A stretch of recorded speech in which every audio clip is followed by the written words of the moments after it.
Eh ben yo tout le monde, c'est Ironix. Aujourd'hui on se retrouve sur une vidéo de présentation du nouveau personnage League of Legends, Illaoi, qui est pas encore sorti, mais que j'ai voulu faire un genre de petit focus comme j'ai fait pour Tahm Kench. Donc on se retrouve tout de suite après cette courte introduction. Un petit jeu, on va dire.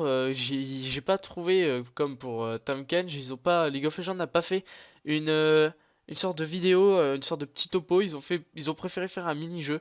Du coup, je vais vous faire voir ça et puis on se retrouve juste après cette courte introduction.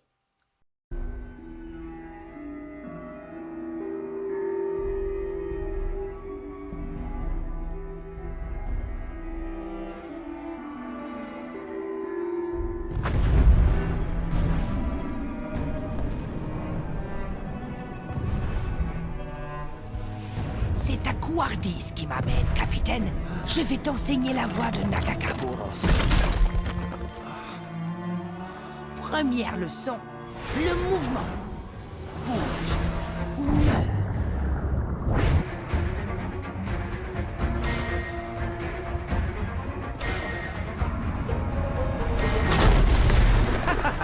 Tu sais bouger? Bien.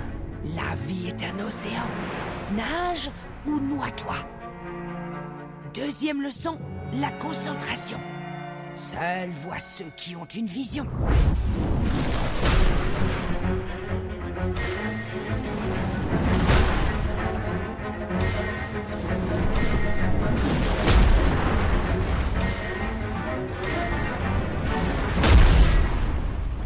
La clarté apporte le sens. Troisième leçon, la vérité. Regarde.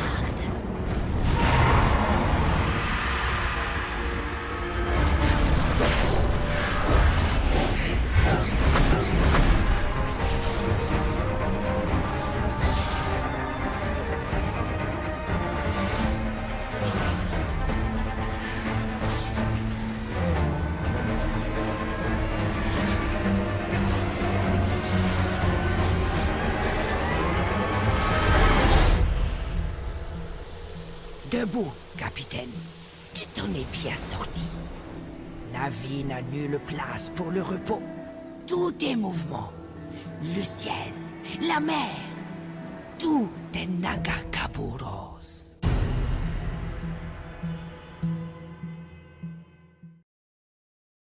Re les amis, aujourd'hui on se retrouve donc pour parler de Illaoi, le nouveau personnage que quasiment tout le monde attend avec impatience. Pourquoi? Car c'est un des personnages féminins, voilà, avec une carrure d'homme, on peut l'avouer quand même, des plus gros biceps que moi, et qui contrôle un dieu, c'est le Kraken. Donc on va essayer de parler aujourd'hui un peu de tout ça. Ce que je vais faire, c'est que je vais parler des skins et un peu de ses compétences, et puis voilà. Donc après, je vais en parler, faire un petit topo à la fin, et puis comme ça, ben, on peut. J'espère que ça vous aidera aussi à savoir un peu plus sur le perso. Alors donc là, comme vous pouvez voir sur cette image, c'est Illaoi. Euh, donc là, c'est enfin, le skin officiel, l'image officielle de League of Legends qui est sortie. Donc comme vous pouvez le voir, en bas à droite, il y a une tentacule qui sort. En fait, on le sait du nom qu'elle est prêtresse du Kraken, mais si on l'aurait pas dit, on aurait, je pense, pas deviné. Si on n'aurait pas précisé prêtresse du Kraken, je pense pas qu'on aurait tout de suite deviné que elle contrôlait des tentacules. Du coup, on va dire heureusement qu'ils l'ont quand même insinué, parce que moi personnellement, je pense pas que j'aurais deviné.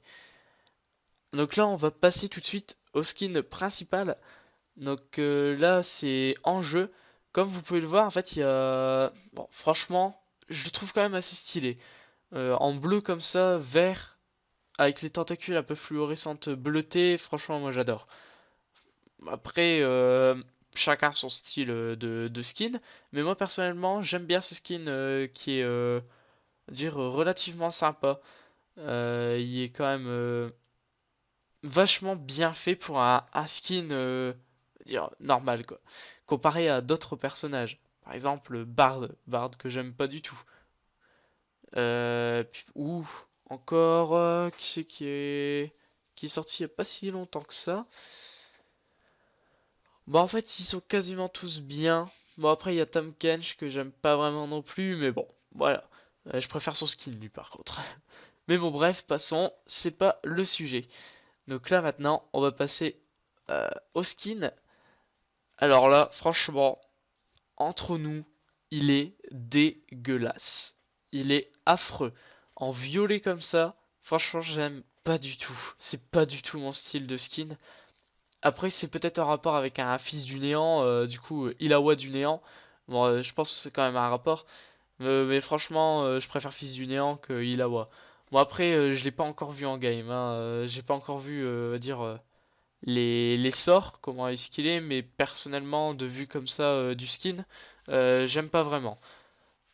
Après, bah, certains diront ouais, il est stylé et tout, mais bon, moi personnellement, je le trouve moche. Donc après, chacun ses goûts.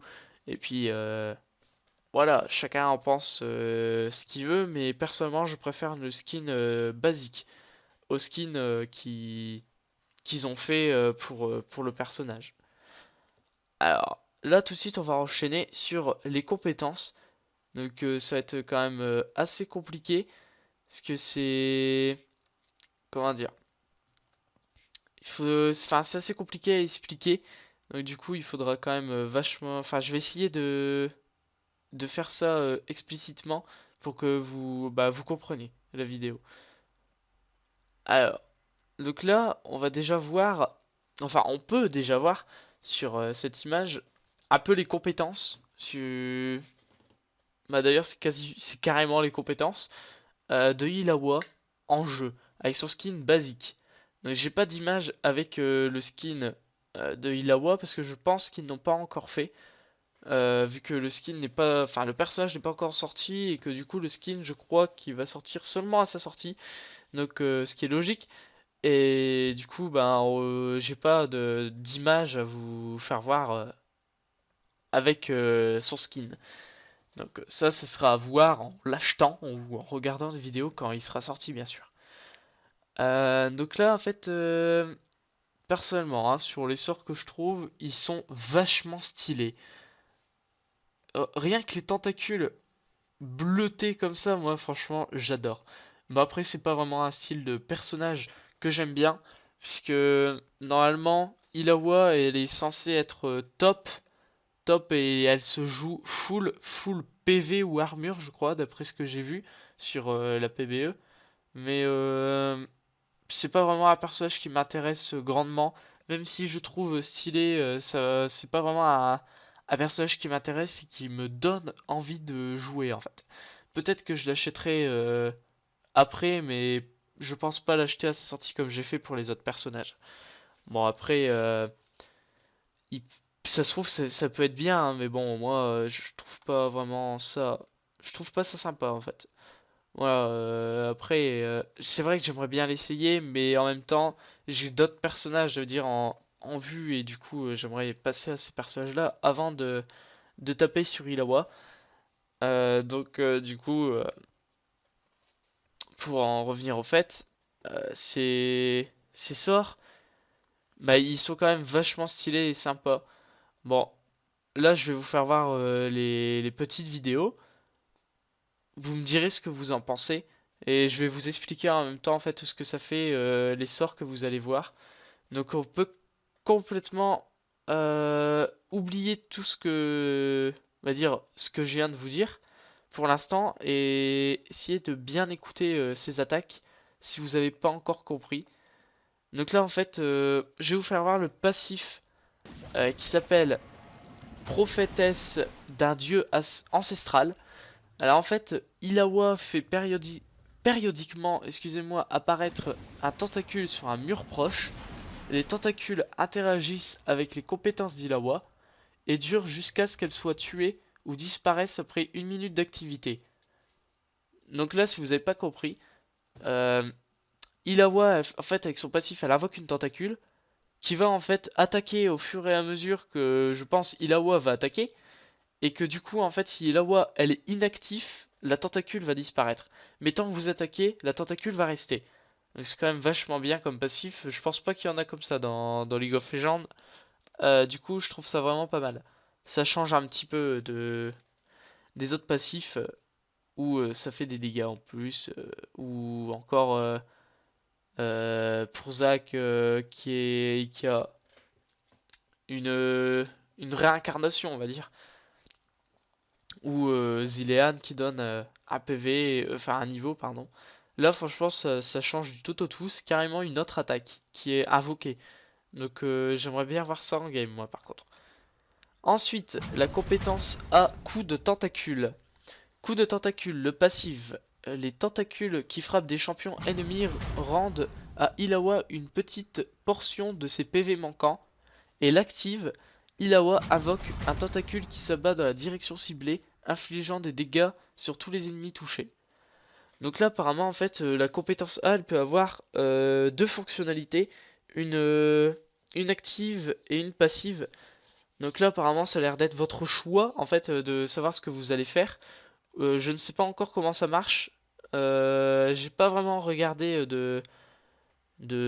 comment dire, de vidéos sur la PBE de Illawa. Mais d'après ce que je comprends, vous pouvez choisir soit de récupérer des PV ou sinon de donner un coup de tentacule sur la direction ciblée. Et en gros, ça donne des dégâts à tous les ennemis qui sont touchés. Ce qui est quand même assez logique dans un sens. Mais ça peut être bien au niveau d'un teamfight. Ensuite, le Z après le son. Alors, au lieu d'attaquer normalement, Illawa fonce en avant lorsqu'elle lance sa prochaine attaque de base, infligeant des dégâts physiques supplémentaires avant d'ordonner à toutes les tentacules proches de frapper la cible. Donc là, c'est vraiment très intéressant et je pense que c'est ce qui va dire un peu faire la game, puisque là, franchement, il n'y a rien à dire. Avec un passif et deux tentacules, vous avez trois tentacules et ces tentacules-là, ils vont attaquer la cible jusqu'à ce qu'elle soit plus dans la zone d'effet. Donc du coup, c'est si, comme je vous ai dit tout à l'heure, vous jouez full PV et armure, le mec il vous fonce dessus, vous balancez des tentacules, vos tentacules ils lui démontent la figure. Mais ça doit être juste infâme. Après, comme je vous ai dit, j'ai pas encore regardé de tuto ou de vidéo par rapport à ça. Du coup, je sais pas du tout ce qu'elles font vraiment dans un teamfight. J'attends que vraiment le personnage sorte dans quelques jours. Il y a le focus qui est sorti sur League of Legends que je vous conseille d'aller voir en plus du mien. Parce que là, c'est vraiment le League of Legends qui l'a mis. Ça peut quand même vachement vous aider mieux que moi à comprendre le personnage en tout cas. Et du coup, personnellement, je pense que c'est le sort à maxer dans toute la game.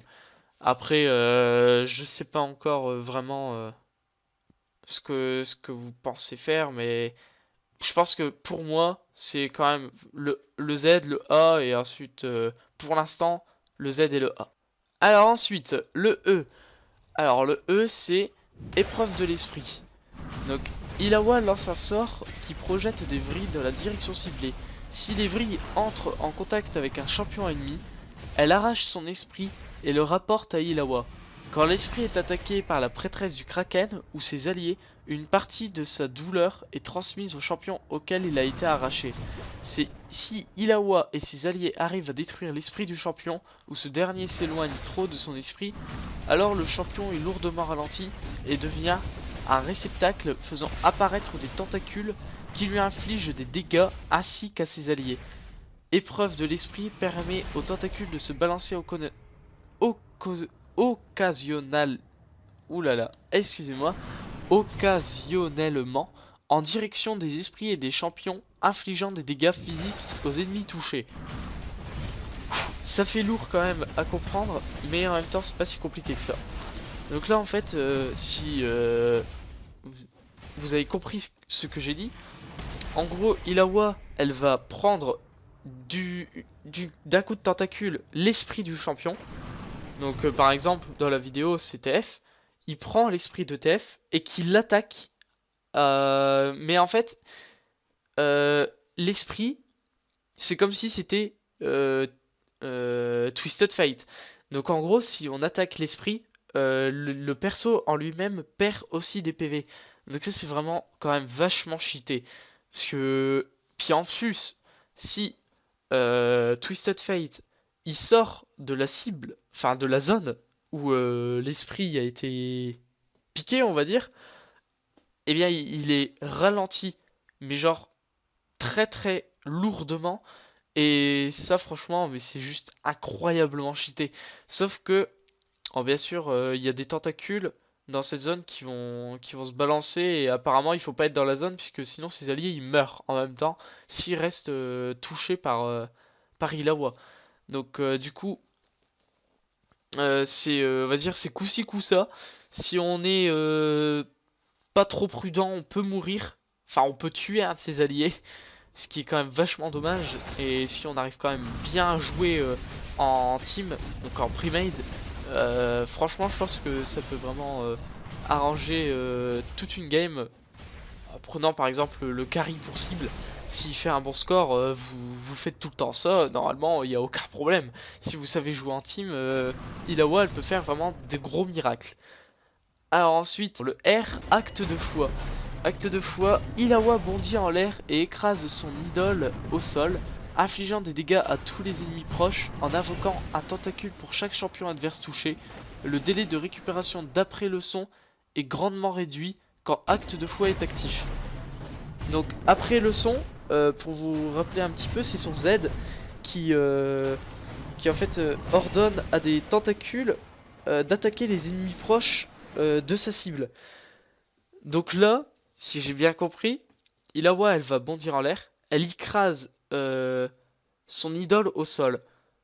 Quand il parle d'idole, est-ce qu'il parle du champion ennemi ou est-ce qu'il parle du Kraken qui, donc en gros, son arme qu'elle écrase au sol. Bon, de toute façon, ça change rien puisque ça inflige des dégâts à tous les ennemis proches et ça invoque un tentacule pour chaque champion adverse touché. Se dire que si les 5 ils sont touchés, du coup 5 tentacules vont apparaître. Et quand acte de foi est activé, du coup après le son avec ses tentacules, le Z, et ben ça, son délai de récupération, son cooldown, il est vachement réduit et du coup ça peut vraiment, mais carrément gérer un teamfight pardon, mais des plus grandioses. Je pense que ça peut vraiment faire toute la différence dans un teamfight. Euh, Franchement, en fait, je pensais pas vraiment avoir. Enfin, je m'étais jamais vraiment intéressé par Illawa, mais je pense en fait que ça peut vraiment. Je pense, hein. De mon avis, il va être vachement vite nerf, parce que déjà son délai de récupération de après le son, il est vachement réduit quand acte de foi est activé. Sauf que si acte de foi, comme je vous ai dit de tout à l'heure, il touche les 5 ennemis, c'est trop trop trop cheaté. C'est trop trop trop pété. Ouais, il va être sûrement nerf comme tous les autres persos de toute façon au tout début. Mais bon, de toute façon, ça change rien. Il faut juste, je pense, enlever, enfin, comment dire, un petit peu augmenter le délai de récupération après le son en utilisant acte de foi et puis certainement baisser un petit peu les caractéristiques et le délai de récupération ou le coup de mana ou carrément le coup de dégâts quoi de Illawa. Et bien voilà, donc on a fait le tour de tous ces sorts. Donc j'espère que ça vous a plu. Pour moi, en fait, pour ma part, ça m'a appris des choses parce que je m'étais encore jamais intéressé par Illawa. Je pense qu'en fait, je vais me l'acheter. Parce qu'au début de l'enregistrement, je vous avais dit qu'il m'intéressait pas du tout. Mais parce qu'en fait, je connaissais rien de ce personnage. À part que c'était la prêtresse du Kraken et puis qu'elle balançait des tentacules, c'est tout. Je m'étais jamais intéressé. Et là en fait, en gros j'ai fait un peu ça au feeling. J'ai changé un peu par rapport à l'épisode de Tam Kench. J'ai essayé de faire ça court en fait et net. Et du coup ça change un petit peu de, on va dire, d'ambiance dans la vidéo, comme ça vous voyez vraiment en fait ce que je dis, un peu comme si je faisais une vidéo un peu en live entre guillemets, qui bah en gros vous m'entendez parler comme ça quoi. Du coup en fait j'aime bien ce genre de vidéo, et s'il y a un autre personnage qui va sortir, j'en ferai un, ou sinon je ferai sur d'autres personnages, bah, que ce soit proche ou non des dates de sortie. Bon, sur ce, je vous dis à ciao tout le monde. J'espère que bah, ça vous a aidé. Dites-le moi en commentaire. Et si vous voulez que je continue cette série, mettez des j'aime, likez, et puis si vous voulez partager, si ça peut aider quelqu'un d'autre. Et puis je vous dis ciao tout le monde. Et puis portez-vous bien, amusez-vous bien avec Illawa. Et puis je vous fais de gros bisous. Allez, ciao tout le monde.